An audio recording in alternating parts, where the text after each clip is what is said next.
ആകാശവാണി. നമസ്കാരം. പ്രാദേശിക വാർത്തകൾ വായിക്കുന്നത് കരോൾ ത്രേസ്യാമ അബ്രഹാം. പ്രധാന വാർത്തകൾ.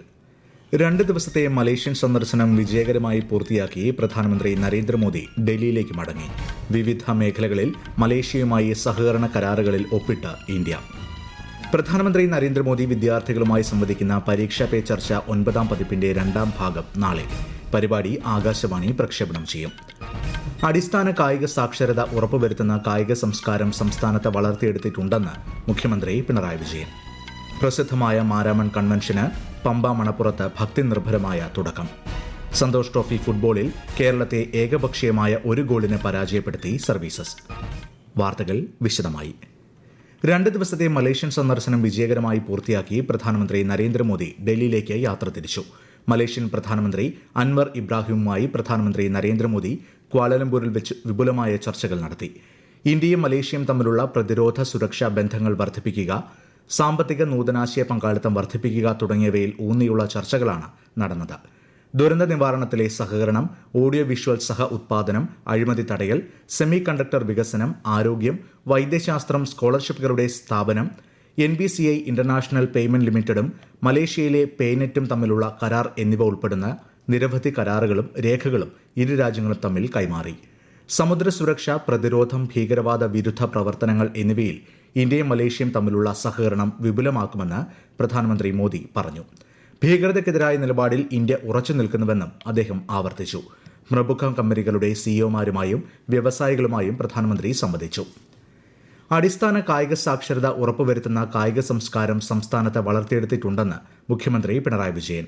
ജില്ലാതല മൾട്ടിപർപ്പസ് സ്റ്റേഡിയം കാസർഗോഡ് നടക്കാവിൽ ഉദ്ഘാടനം ചെയ്ത് സംസാരിക്കുകയായിരുന്നു മുഖ്യമന്ത്രി. ഒരു പഞ്ചായത്തിൽ ഒരു കളിക്കളം എന്ന ലക്ഷ്യത്തിനപ്പുറം ഓരോ വാർഡുകളിലും കളിക്കളങ്ങൾ എന്ന ആശയവുമായാണ് സംസ്ഥാന സർക്കാർ മുന്നോട്ടു പോകുന്നത്. നമ്മുടെ നാട്ടിൽ വിവിധങ്ങളായ ജീവിതശൈലി രോഗങ്ങൾ കൊണ്ട് ആളുകൾ ബുദ്ധിമുട്ടുന്നുണ്ട്. ഈ സാഹചര്യത്തിൽ എല്ലാവർക്കും കായിക വിദ്യാഭ്യാസം ഉറപ്പാക്കേണ്ടതുണ്ടെന്ന് മുഖ്യമന്ത്രി പറഞ്ഞു. കമ്മ്യൂണിറ്റി സ്പോർട്സ് എന്ന ആശയം കൂടുതൽ വ്യാപിപ്പിക്കേണ്ടതാണെന്ന് മുഖ്യമന്ത്രി പറഞ്ഞു. വിദ്യാർത്ഥികൾക്ക് കായിക വിദ്യാഭ്യാസം പാഠ്യപദ്ധതിയുടെ ഭാഗമായി നൽകുന്നുണ്ട്. എന്നാൽ കോളേജ് കാലഘട്ടത്തിലേക്ക് കടക്കുമ്പോൾ കായിക മേഖലയിൽ സജീവമാകാനുള്ള സാഹചര്യം ഉണ്ടാകുന്നില്ലെന്നും തൊഴിൽ ഇടങ്ങളിലേക്ക് കടക്കുന്നവർ ദിവസത്തിൽ അരമണിക്കൂറെങ്കിലും ലഘു വ്യായാമങ്ങൾക്കായി സമയം കണ്ടെത്തണമെന്നും മുഖ്യമന്ത്രി പറഞ്ഞു. ജില്ലയിലെ തന്നെ ഏറ്റവും ബൃഹത്തായതും രാജ്യാന്തര നിലവാരമുള്ളതുമായ മൾട്ടിപർപ്പസ് സ്റ്റേഡിയമാണ് മുഖ്യമന്ത്രി നാടിന് സമർപ്പിച്ചത്. ഏത് പ്രതികൂല കാലാവസ്ഥയിലും ദേശീയതല മത്സരങ്ങൾ വരെ സംഘടിപ്പിക്കാൻ പാകത്തിൽ സജ്ജീകരിച്ചിട്ടുള്ള മൾട്ടിപർപ്പസ് ഇൻഡോർ സ്റ്റേഡിയമാണ് പദ്ധതിയുടെ പ്രധാന ആകർഷണം. സംസ്ഥാനത്ത് വേതന സുരക്ഷാ പദ്ധതിയിൽ അംഗങ്ങളായ സ്വകാര്യ മേഖലയിലെ ഏകദേശം 25 ലക്ഷത്തോളം വരുന്ന തൊഴിലാളികൾക്ക് അഷുറൻസ് മാതൃകയിൽ രക്ഷാകവചം എന്ന പേരിൽ സർക്കാർ പദ്ധതി നടപ്പിലാക്കുന്നു. പദ്ധതിയിൽ അംഗമാകുന്ന സ്വകാര്യ മേഖലയിലെ തൊഴിലാളിക്ക് അപകടമരണം സംഭവിച്ചാൽ 5 ലക്ഷം രൂപ ആശ്രിതർക്ക് ലഭിക്കും. പദ്ധതിയുടെ ഔദ്യോഗിക ഉദ്ഘാടനം ഈ മാസം 10-ന് മന്ത്രി വി ശിവൻകുട്ടി തിരുവനന്തപുരത്ത് നിർവഹിക്കും. പ്രധാനമന്ത്രി നരേന്ദ്രമോദി വിദ്യാർത്ഥികളുമായി സംവദിക്കുന്ന പരീക്ഷാ പേ ചർച്ച 9ാം പതിപ്പിന്റെ 2ാം ഭാഗം നാളെ രാവിലെ 10 മുതൽ പരിപാടി പ്രക്ഷേപണം ചെയ്യും. തമിഴ്നാട്, ഛത്തീസ്ഗഡ്, ഗുജറാത്ത്, അസം എന്നിവിടങ്ങളിൽ നിന്നുള്ള വിദ്യാർത്ഥികളുമായി പ്രധാനമന്ത്രി സംവദിക്കുന്നതാണ് 2ാം ഭാഗം. ആകാശവാണിയുടെ എല്ലാ നിലയങ്ങളിലും യൂട്യൂബ് ചാനലിലും പരിപാടി ലഭ്യമാകും. UK കിങ്സ് കോളേജുമായി പാർക്കിൻസൺസ് രോഗ ഗവേഷണത്തിൽ സഹകരിക്കുമെന്ന് ആരോഗ്യമന്ത്രി വീണ ജോർജ്. പാർക്കിൻസൺസ് രോഗത്തെക്കുറിച്ചുള്ള 6ാമത് അന്താരാഷ്ട്ര വാർഷിക സിംബോസിയം 2026 തിരുവനന്തപുരത്ത് ഉദ്ഘാടനം ചെയ്യുകയായിരുന്നു മന്ത്രി. ഡോക്ടർമാർക്ക് അവിടെ ഫെലോഷിപ്പ് പ്രോഗ്രാമും സംഘടിപ്പിക്കുമെന്നും മന്ത്രി പറഞ്ഞു. ആലപ്പുഴ ജില്ലയിലെ കുട്ടനാട്, അമ്പലപ്പുഴ, ഹരിപ്പാട് നിയോജക മണ്ഡലങ്ങളിൽ തീവ്ര വോട്ടർ പട്ടിക പരിഷ്കരണ നടപടികൾ പൂർത്തിയായി. കൂടുതൽ വിവരങ്ങളുമായി ആകാശവാണി ആലപ്പുഴ ജില്ലാ പ്രതിനിധി R. രവികുമാർ. സംസ്ഥാനത്ത് തന്നെ ആദ്യമായി SIR നടപടികൾ പൂർത്തീകരിച്ചത് കുട്ടനാട് നിയോജക മണ്ഡലത്തിലാണ്. കുട്ടനാട്ടിൽ പരിശോധനകൾ പൂർത്തിയാക്കിയപ്പോൾ അന്തിമ വോട്ടർ പട്ടികയിൽ 14,968 പേരാണ് ഇടം നേടിയത്. 531 പേർ അയോഗ്യരായി. അമ്പലപ്പുഴ നിയോജക മണ്ഡലത്തിലാണ് ജില്ലയിൽ 2ാമതായി SIR നടപടികൾ പൂർത്തിയാക്കിയത്. 1,80,606 വോട്ടർമാരാണ് അന്തിമ വോട്ടർ പട്ടികയിലുള്ളത്. 87 പേർ അയോഗ്യരായി. ഹരിപ്പാട് നിയോജക മണ്ഡലത്തിൽ 1,77,948 വോട്ടർമാരാണ് അന്തിമ പട്ടികയിലുള്ളത്. 554 പേർ അയോഗ്യരായി. ഏറ്റവും കൂടുതൽ പേർ ഹിയറിംഗിനായി വന്നത് അമ്പലപ്പുഴ നിയോജക മണ്ഡലത്തിലാണ്. തിരുവനന്തപുരം നഗരത്തിൽ ലൈസൻസ് നൽകിയിട്ടുള്ള സ്പാകളിൽ പരിശോധന ശക്തമാക്കുമെന്ന് മേയർ VV രാജേഷ് അറിയിച്ചു. പല സ്ഥലങ്ങളിലും അനധികൃത ക്രോസ് മസാജിംഗ് നടക്കുന്നുണ്ട്. അനധികൃത പ്രവർത്തനങ്ങൾക്കെതിരെ ശക്തമായ നടപടി സ്വീകരിക്കുമെന്നും അദ്ദേഹം പറഞ്ഞു. പ്രധാനമന്ത്രി നരേന്ദ്രമോദിയുമായി കൂടിക്കാഴ്ച നടത്തുന്നതിനായി തിരുവനന്തപുരം നഗരസഭയിലെ BJP കൌൺസിലർമാർ നാളെ ഡൽഹിയിലേക്ക് യാത്ര തിരിക്കുമെന്നും മേയർ പറഞ്ഞു. സിയാൽ എയ്റോ പാർക്ക് ആദ്യഘട്ടം മുഖ്യമന്ത്രി പിണറായി വിജയൻ നാളെ ഉദ്ഘാടനം ചെയ്യും. ഏവിയേഷൻ മേഖലയിലെ അറ്റകുറ്റപ്പണികൾ, പരിശീലനം, സാങ്കേതിക സഹായ സേവനങ്ങൾ എന്നിവ ഒരു കുടക്കീഴിൽ ലഭ്യമാക്കുകയാണ് പാർക്കിന്റെ ലക്ഷ്യം. ലോകോത്തര സൌകര്യങ്ങളോടുകൂടിയുള്ള കളമശ്ശേരി മെഡിക്കൽ കോളേജ് ക്യാമ്പസിൽ നിർമ്മിച്ച കൊച്ചിൻ ക്യാൻസർ റിസർച്ച് സെന്ററിന്റെ പുതിയ കെട്ടിടവും നാളെ മുഖ്യമന്ത്രി നാടിന് സമർപ്പിക്കും. ഈ വാർത്തകൾ ആകാശവാണിയിൽ നിന്ന്. ആകാശവാണി വാർത്തകളും വാർത്താ അധിഷ്ഠിത പരിപാടികളും all India radio news Thiruvananthapuram YouTube ചാനലിലും all India radio news Thiruvananthapuram Facebook പേജിലും AIR ന്യൂസ് _ ഇൻസ്റ്റഗ്രാം അക്കൌണ്ടിലും @AIR ന്യൂസ് _ X ഹാൻഡിലും ലഭ്യമാണ്. 131ാമത് മാരാമൺ കൺവെൻഷന് തുടക്കമായി. പമ്പ നദിയിലെ മാരാമൺ മണൽപ്പുറത്ത് പ്രത്യേകം തയ്യാറാക്കിയ പന്തലിൽ മാർത്തോമാ സഭ പരമാധ്യക്ഷൻ ഡോക്ടർ തിയഡോഷ്യസ് മാർത്തോമാ മെത്രാപ്പോലിത്ത കൺവെൻഷൻ ഉദ്ഘാടനം ചെയ്തു. മാനവികതയുടെ മഹത്വം കാത്തുസൂക്ഷിക്കുവാൻ ഓരോ മനുഷ്യനും കഴിയണമെന്ന് മെത്രാപ്പോലിത്ത പറഞ്ഞു. 8 ദിവസം നീളുന്ന കൺവെൻഷൻ ഫെബ്രുവരി 15-ന് സമാപിക്കും. ഏറ്റുമാനൂർ മഹാദേവ ക്ഷേത്രത്തിലെ ഏറ്റുമാനൂരപ്പൻ ഭക്തജന കൂട്ടായ്മയുടെ നേതൃത്വത്തിൽ 1100 ചെമ്പുകുടങ്ങൾ സമർപ്പിച്ചു.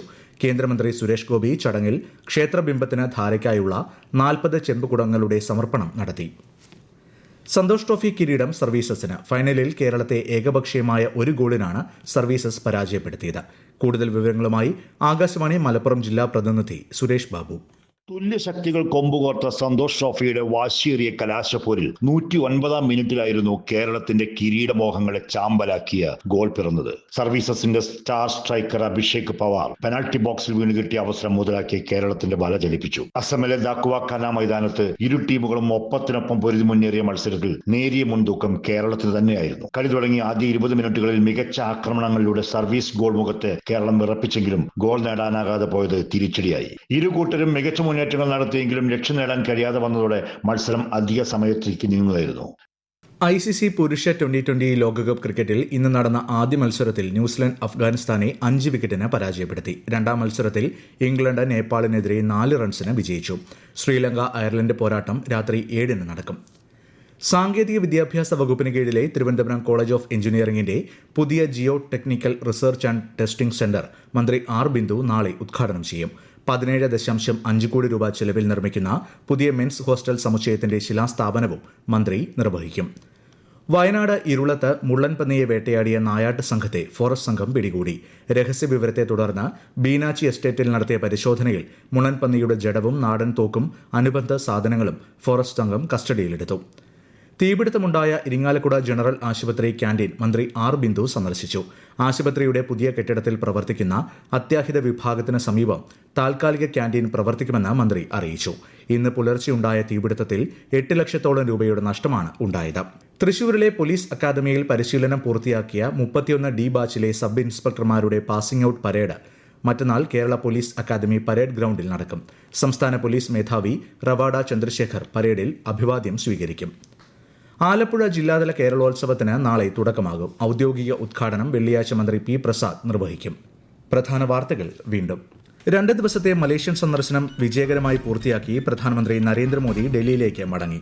വിവിധ മേഖലകളിൽ മലേഷ്യയുമായി സഹകരണ കരാറുകളിൽ ഒപ്പിട്ട ഇന്ത്യ. പ്രധാനമന്ത്രി നരേന്ദ്രമോദി വിദ്യാർത്ഥികളുമായി സംവദിക്കുന്ന പരീക്ഷാ പേ ചർച്ച 9ാം പതിപ്പിന്റെ 2ാം ഭാഗം നാളെ. പരിപാടി ആകാശവാണി പ്രക്ഷേപണം ചെയ്യും. അടിസ്ഥാന കായിക സാക്ഷരത ഉറപ്പുവരുത്തുന്ന കായിക സംസ്കാരം സംസ്ഥാനത്ത് വളർത്തിയെടുത്തിട്ടുണ്ടെന്ന് മുഖ്യമന്ത്രി പിണറായി വിജയൻ. പ്രസിദ്ധമായ മാരാമൺ കൺവെൻഷന് പമ്പ മണപ്പുറത്ത് ഭക്തിനിർഭരമായ തുടക്കം. സന്തോഷ് ട്രോഫി ഫുട്ബോൾ കിരീടം സർവീസസിന്. ഏകപക്ഷീയമായ 1 ഗോളിന് കേരളത്തെ പരാജയപ്പെടുത്തി. വാർത്തകൾ കഴിഞ്ഞു. അടുത്ത വാർത്താ പ്രക്ഷേപണം രാത്രി 7:25-ന്.